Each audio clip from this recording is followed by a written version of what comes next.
Huwag papuntahin at huwag pupunta si Merit. Yan ang sigaw ng supporters ni Merit.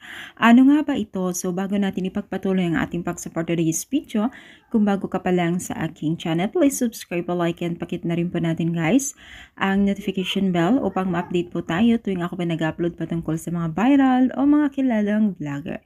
So for today's video nga po ay ating pag-usapan muli ay patungkol po kay Merit na kung saan talagang nagpapaalala po ang mga netizens, ang mga taga-supporters ni Merit na kung maaari ay wag nang puntahan ni Merit o wag na makipagkita daw di umano kay Kalingap Dan dahil nasasaktan sila tuwing siya po ay nababas ng mga netizens o ibang manonood.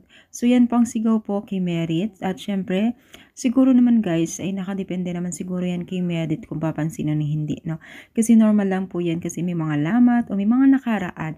Pero syempre bilang pakikisama itong si Merit sa Team Kalingap o pagiging isang meron silang pinagsamahan, why not? Kasi unang-una guys, wala naman issue sa kanila, di ba?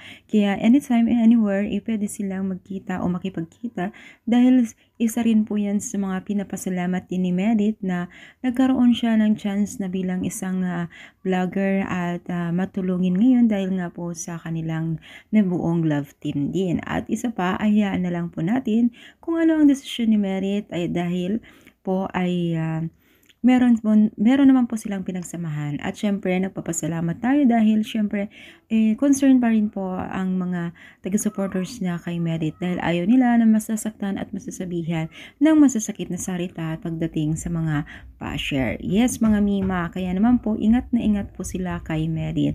Yan po ang tunay ng taga-supporters ni Merit. Anong masasabi ninyo? I-comment down, palike po ang ating video. Thank you so much, more power and God bless all guys.